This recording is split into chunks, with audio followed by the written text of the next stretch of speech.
नमस्ते बच्चों, I warmly welcome you all to Kalpana की पाठशाला। बच्चों, एड्रियन रिच की कविता द ट्रीज में प्रकृति खुद अपने अधिकार के लिए जाग उठी है। यहाँ ये पेड़ स्वतंत्रता की पुकार हैं। तो इन जगे हुए पेड़ों के साथ आज कल्पना की पाठशाला में जानते हैं इस कविता के बहुत अधिक उपयोगी और महत्वपूर्ण प्रश्न, और एक बार फिर से खो जाते हैं उसके गहरे और गूढ़ अर्थ में। तो आपका फर्स्ट क्वेश्चन है, what is the central idea of the poem?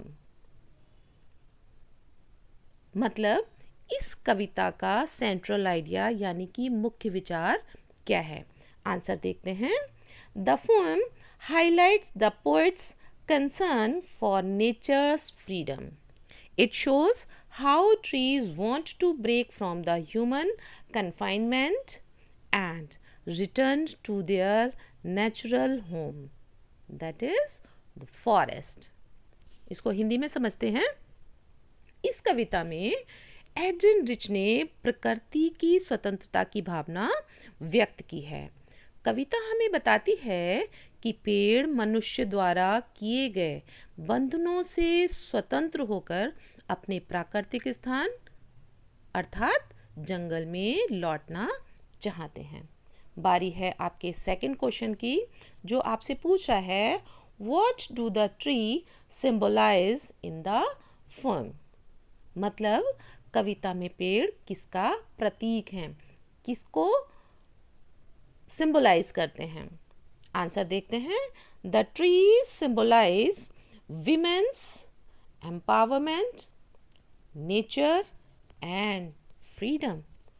They represent all those who struggle to come out of confinement and oppression.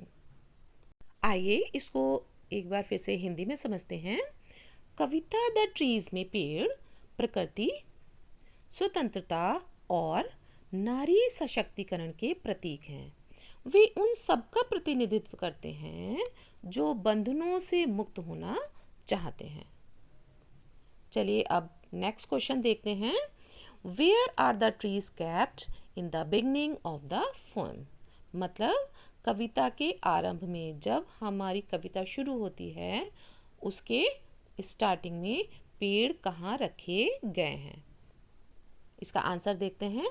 In the beginning the trees are kept inside the house away from the natural environment. अर्थात कविता के आरंभ में पेड़ों को उनके वास्तविक अर्थात प्राकृतिक वातावरण से दूर घरों के अंदर रखा गया है, इसीलिए तो वे बाहर जाना चाहते हैं। चलिए नेक्स्ट क्वेश्चन की बारी है, जो कह रहा है, what do the roots and leaves do in the poem? मतलब कि कविता में पौधों की जड़ें और पत्ते क्या करते हैं? आंसर देखते हैं। The roots try to free themselves from the cracks of the veranda floor and the leaves strain toward the glass window in their attempt to go outside. अर्थात जड़ें बरामदों की दरारों से स्वयं को मुक्त करना चाह रही हैं, स्वतंत्र करना चाह रही हैं, आज़ाद करना चाह रही हैं, और पत्ते शीशे की खिड़कियों की ओर झुककर बाहर जाने की कोशिश कर रहे हैं। वो ऐसा लग रहा है मानो जो शीशे की खिड़कियां हैं उससे वो बाहर निकलने की पुरजोर कोशिश कर रहे हैं। चलिए अब हमारा टाइम है नेक्स्ट क्वेश्चन का।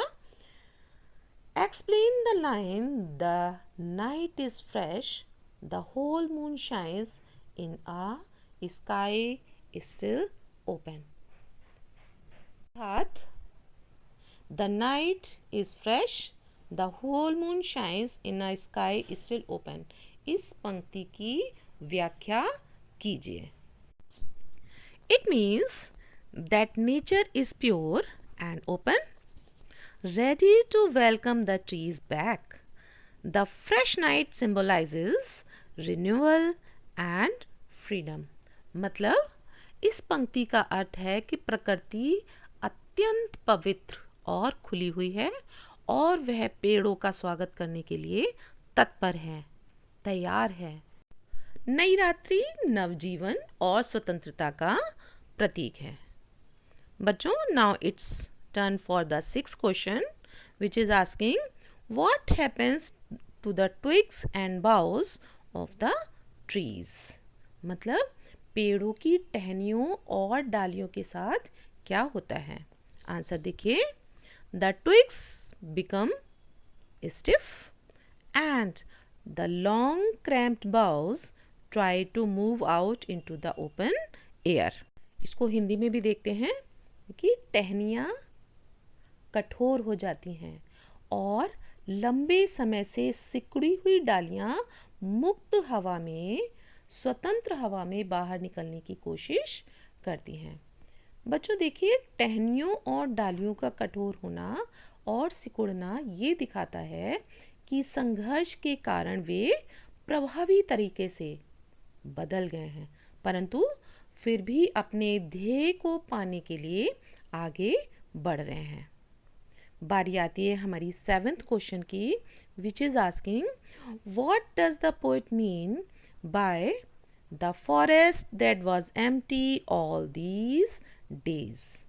मतलब the forest that was empty all these days से कवि का क्या अभिप्राय है, कवि का क्या तात्पर्य है। आंसर देखते हैं, the forest that was empty all these days means that the real forest was deserted because all its trees were locked inside houses. Now as the trees move back, the forest will once again come alive। इसको हिंदी में देखते हैं, the forest that was empty all these days। इस पंक्ति से कवि का तात्पर्य है कि वास्तविक जंगल सूना पड़ा था क्योंकि उसके पेड़ घरों में बंद थे। अब जब वे पेड़ लौट रहे हैं तो जंगल फिर से जीवंत हो उठेगा। बारी है हमारे 8th क्वेश्चन की, what imagery does the poet use to describe the night. अर्थात रात्रि को वर्णित करने के लिए कवित्री ने कौन सी चित्रात्मकता अर्थात इमेजरी का प्रयोग किया है। चलिए आंसर देखते हैं, the poet uses visual imagery and she has used this line. The line is the moon is broken like a mirror to show the quiet yet powerful movement of the trees under moonlight। तो हिंदी में समझते हैं, कवित्री ने दृश्यात्मक बिंब अर्थात visual imagery का प्रयोग किया है। वह अपनी कविता की पंक्ति the moon is broken like a mirror के द्वारा चंद्रमा की रोशनी में पेड़ों की शांत लेकिन शक्तिशाली गति को दर्शाती है। Now let's see 9th question, what does the movement of trees at night signify. रात्रि में पेड़ों में होने वाली हलचल और गतिविधि क्या दिखाती है। चलिए let's see the answer, the movement of trees at night signifies freedom, rebellion and the return to nature. The trees are silently moving to reclaim their natural habitat। मतलब रात्रि में होने वाली पेड़ों की हलचल स्वतंत्रता, विद्रोह और प्रकृति की वापसी का प्रतीक है। पेड़ चुपचाप अपने वास्तविक घर अर्थात जंगल की ओर लौट रहे हैं। Now 10th question is asking what does the poet hear in the night. मतलब कि रात्रि में कवित्री क्या सुनती हैं। In the night the poet hears the rustling of leaves, the creaking of the floor and the whispering movement of trees trying to go outside. मतलब रात्रि में कवित्री को पत्तों की सरसराहट, फर्श की चरमराहट और पेड़ों की धीमी चाल की आवाजें सुनाई देती हैं। Now 11th question is what is the tone of the poem? मतलब कि कविता की टोन यानी कि लहजा कैसा है। So the tone is serious and reflective, showing the poet's concern for environmental degradation and social oppression। मतलब कि कविता का लहजा गंभीर और चिंतनशील है, जिसमें कवित्री ने प्रकृति और समाज में हो रहे बंधनों के प्रति चिंता प्रकट की है। आइए अगले क्वेश्चन को समझते हैं। How does the poet use personification in the poem? मतलब कि कवित्री ने कविता में मानवीकरण का, पर्सोनिफिकेशन का प्रयोग कैसे किया है। आंसर देखिए। The poet uses personification by giving the trees human qualities such as walking, moving and struggling for freedom। इसको हिंदी में समझते हैं कि कवित्री ने पौधों को चलना, संघर्ष करना और स्वतंत्रता की इच्छा रखना जैसे मानव गुण प्रदान करके उनका मानवीकरण किया है। नेक्स्ट क्वेश्चन देखते हैं। What message does the poem convey? अर्थात हमारी ये जो कविता है द ट्रीज, ये क्या संदेश देती है। आंसर देखिए। The poem conveys that nature cannot be confined. It also symbolizes women's liberation and human longing for freedom। मतलब कि कविता ये संदेश देती है कि प्रकृति को बंदी नहीं बनाया जा सकता, उसको कैद करके नहीं रखा जा सकता, उसे हम बंधन में नहीं रख सकते। ये कविता नारी स्वतंत्रता और मनुष्यों की स्वतंत्रता की भावना का प्रतीक है। नेक्स्ट क्वेश्चन देखिए।